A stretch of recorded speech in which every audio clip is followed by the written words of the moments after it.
curses that have been in your bloodline for years are going to be broken off. Let's stand to our feet. I come boldly before the courts of heaven. I come boldly before the courts of heaven.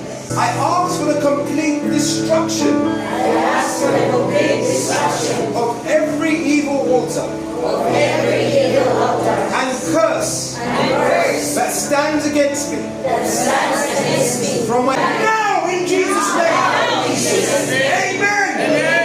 Big shout,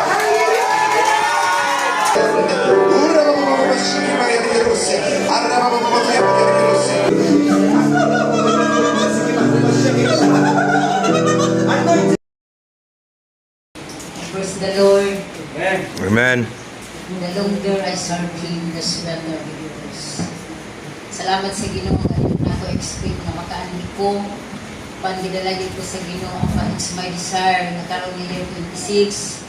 Tungod kay nga akong kasing-kasing nagbuto-buto gayud nga sa kaduol sa pagpadayag sa Dios. So nagamit ko sa tao nga instrumento nga madugang ko kadikit sa Ginoo.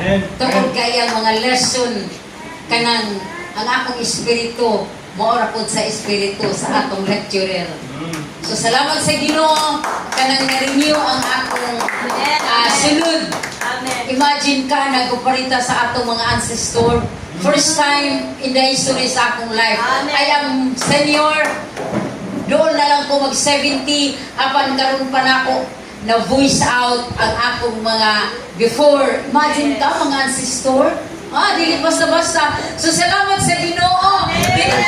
Dili ko yagi ko di istorya o ginani. Ay gusto na kung ako ang matakip.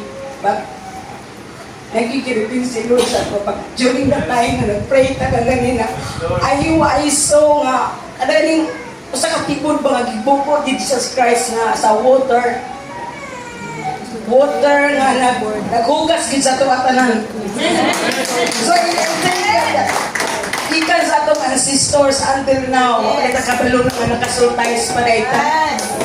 So, I thank God nga kanabang first time, dili niya ko tig-istorya nga nagbuto-buto ginapundughan ba kay gusto niyo i-share. Iba-iba ko sa tuwa ba nga, we are free. Amen. Amen.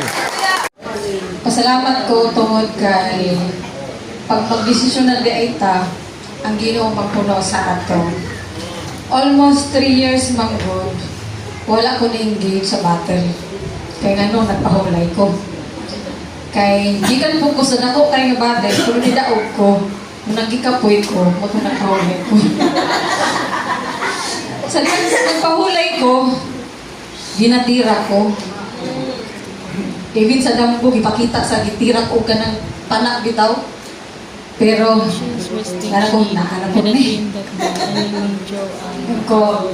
Kasagaran kita nagatira sa ato witchcraft. Kanang may mga antik-antik orasyon. Yung mga nagiging sa Lord. So, relax na gapon ko. 3 years na. Nagbarog ko nga sakdan.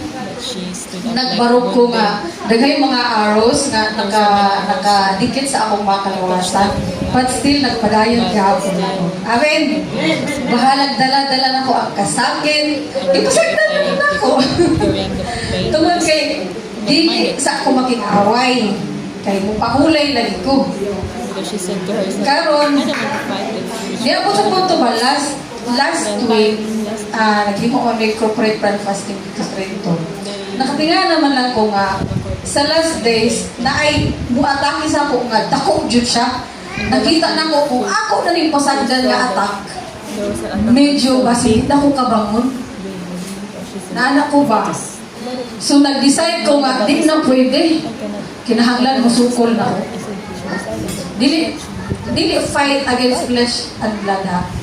Kung dili against, kabalo mo atong kalaban is principalities, rulers, evil darkness.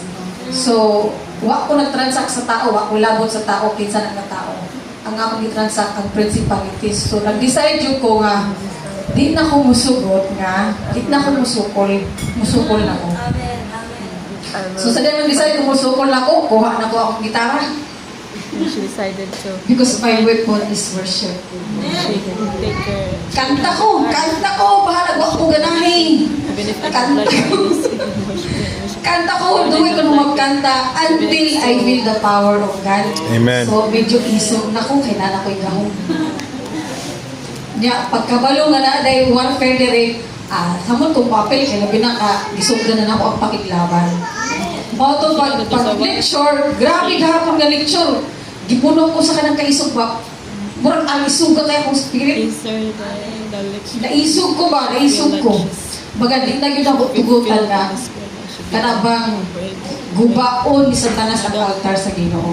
Our heart is God's altar. Amen. Diri man ta mo produce of incense ngadto sa Ginoo, prayer, worship niya. Amen. O manitirahon ni Satanas kay para di na di maka-produce of incense sa trono. Yes. Diba? Sa ang Jerusalem ay ginatira sa kalaban kay dito ang worship.